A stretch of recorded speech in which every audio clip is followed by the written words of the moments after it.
I've always been into cars. I remember since I was just a little tiny kid, my dad would get me toy cars for my birthday, and I didn't know what models they were, but I was just obsessed with them. I liked them for their shapes and their colors and their varieties. And then I had a Hot Wheels collection as a child. And the Hot Wheels cars are what really solidified my love for cars. I remember seeing like the turbos and the Ferraris and the the little doors opening and everything. And I love cars. And there was a point where I lived with my aunt and uncle, and my aunt worked at a grocery store, and I would be stuck there at the store all day with her, and I would stay in the magazine section, and I would just read the same magazines over and over and over, like front to back. And at the time it was all like Mitsubishi Evo versus Subaru STI, or it was, all the cool concept cars of the early 2000s, and it just blew my mind with all of the future possibilities of cars. And to see where we are now with cars, it's really weird. I think what excites me about the future of the automobile industry is just change, and sometimes what's cool about change in the automotive industry is seeing innovations that we've already seen in the past reoccurring. So there are innovations that happened in the 1930s, the 1940s, 1950s that seem like brand new innovations today, but they're just recreated from the past. It's exciting to think about where cars can go. Like, example, seeing the Cybertruck. That's such a weird vehicle. It's polarizing. A lot of people hate it. A lot of people love it. But it's different, and there's nothing else like it out there. And I think that it's cool that we have cars like that. And it's exciting to think that we will have more cars that are just out of the box and crazy like the Cybertruck, because the Cybertruck exists. When an automotive designer brings a standalone model to the table, it opens the door for everyone else to create something based on that, or a recreation of that, or it gets people's minds going in a way to where we can have future cars that wouldn't exist if we didn't have the ones that we have today, if that makes sense. Cars are so special to me because they open the door to so much. Some of my best friends I met through the car industry, through the car world, going to car meets, car shows, mechanic shops. Sometimes it's just my car breaks and I need it fixed, and the person who comes to help me work on it becomes one of my best friends. And I love that about cars. I love that I can share an interest with somebody who has nothing to do with my life. They're completely outside there. A complete stranger can be my best friend 5 minutes from now when we share the interest of a vehicle. The California Auto Museum is a really special place to me personally, because when I first moved here to Sacramento from Seattle, I checked the area and then I found out there's a car museum just minutes from downtown. And so I came here and I started volunteering here at the museum.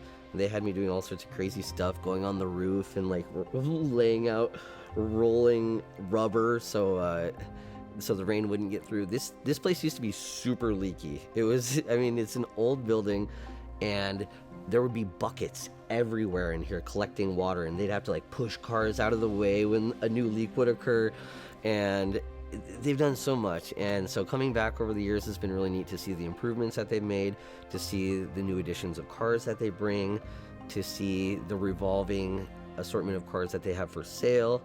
And every single month they have a different main feature, and they are on par with that. They're so good about it. Like right now they have a lowrider Chicana exhibit, and it's amazing. It's so cool.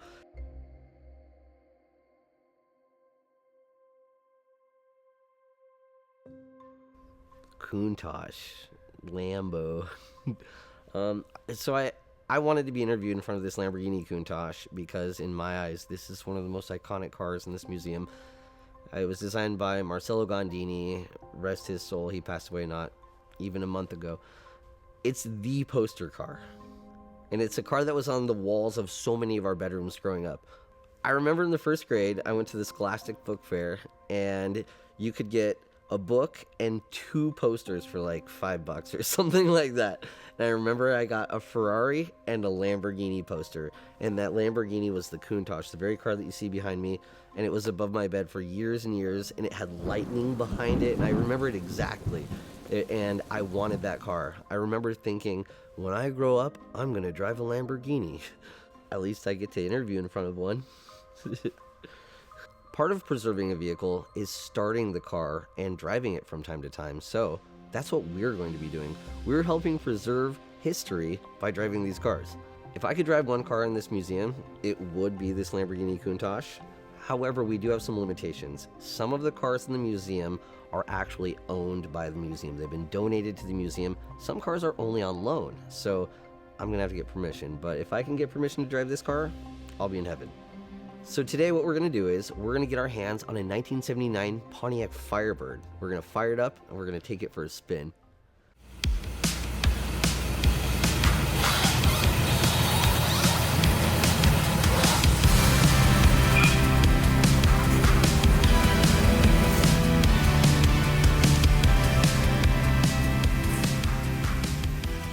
This gorgeous 1979 example of a Trans Am happens to be the 10th anniversary limited edition.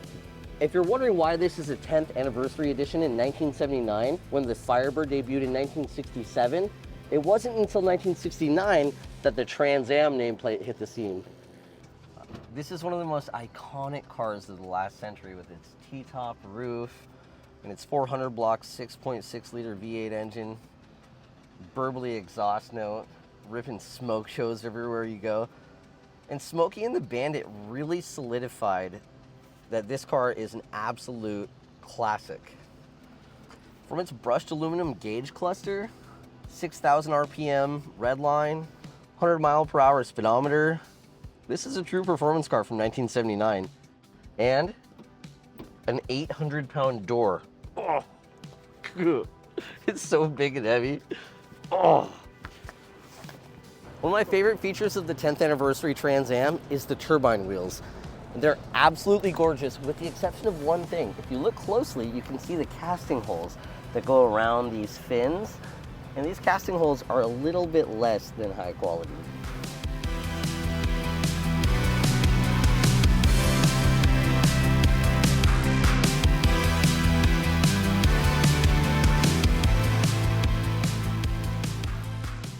So this thing has a 6.6 liter, 400 cubic inch engine that makes a whopping 185 horsepower.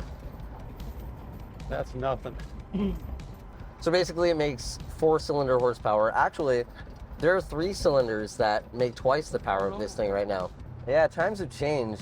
Yeah, there's a big difference between the 4-cylinder cars of the 70s and the big V8s.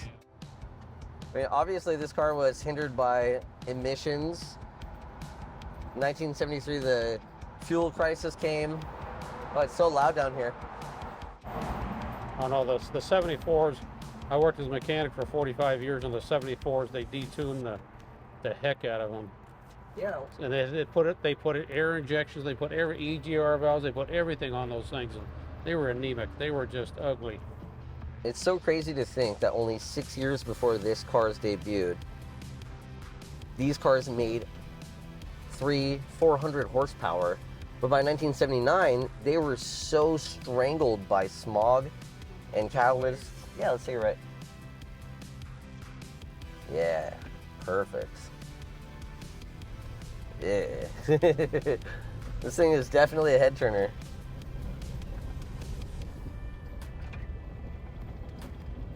Dude, this is the perfect car to cruise Old Sac with.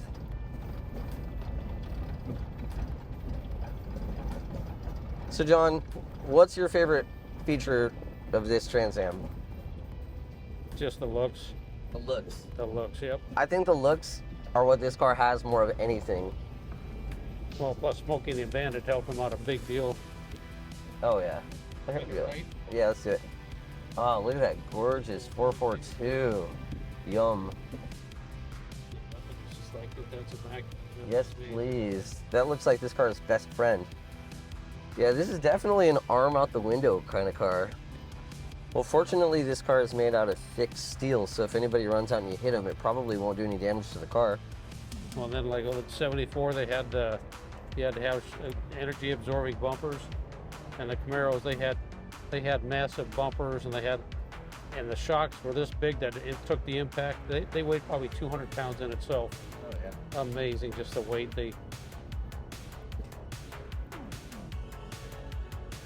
So it has a huge V8 that does not make a ton of power, but it has the looks.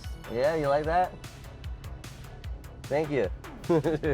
Getting some compliments on the Trans Am. It's comfortable. Like it's smooth. And it's not too loud. I don't know. I just kind of picture really loud burbly exhaust when I think of a Trans Am. But this is bone stock, so that has something to be said for it too. Well, I mean, okay, so this is a 79. So that means this car is 45 years old now. So a 45-year-old car is definitely gonna have some squeaks and creaks and moans and groans. John, if you're worried about that noise, I got a fix for you.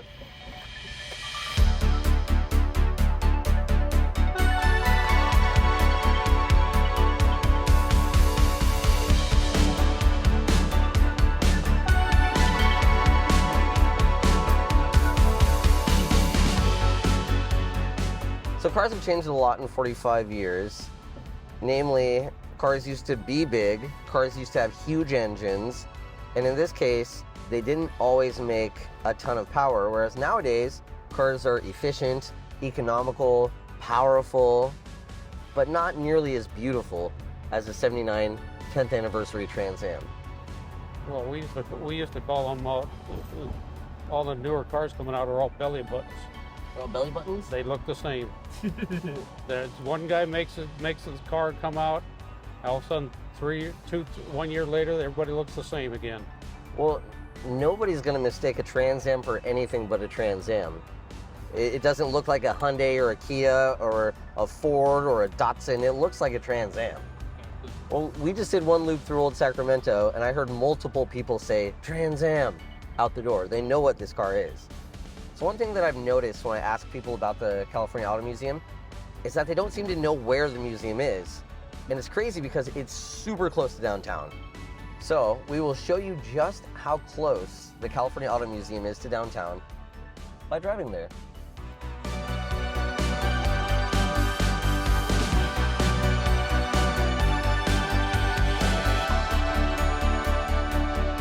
Whether you're in Old Sacramento, you're at the iconic Tower Bridge, or you're at the Capitol, the museum's only minutes from here. Sacramento's car culture is amazing. There are muscle cars, there are lowriders, there are classics, hot rods, JDM cars, drift cars, you name it. And so to drive this Trans Am around the streets of Sacramento is really a rite of passage. I love how it actually shows a cigarette on the cigarette lighter. Now they just say 12 volt because cigarettes aren't cool. Ooh, nice and hot. Hey John, what do you think this car gets for gas mileage? Probably about 15, 16. You think this thing gets 16 miles per gallon with a 6.6 liter V8? It's probably got a low ratio rear end, like a 308 or something. So if this thing has high gears and it can turn better than 10 miles per gallon, you think it could still do a burnout? Not that I'm saying you should, but do you think it could? You could, yeah, just power brake it. And... This is just so nice. The dash doesn't have any cracks in it whatsoever. Absolutely beautiful. I love the shifter. And I love how they put the Firebird emblem everywhere. It's on the steering wheel, it's on the shifter, it's embroidered on both doors, and of course, you can't miss it on the hood. It's like a giant chest tattoo. And that shaker hood is so cool. This has got to be one of the only cars in 1979 that had a shaker hood. Think about it, this car just oozes. It's so funny. This car oozes performance, yet it doesn't really have it. It's kind of the opposite of a sleeper, you know? You take a base car that doesn't have a lot of looks to it and you make it fast. This car looks exceedingly fast, but it kind of isn't. That's okay though, it's still totally worth it. It's a Trans Am, and it looks the part, and it sounds the part, and that's all that matters.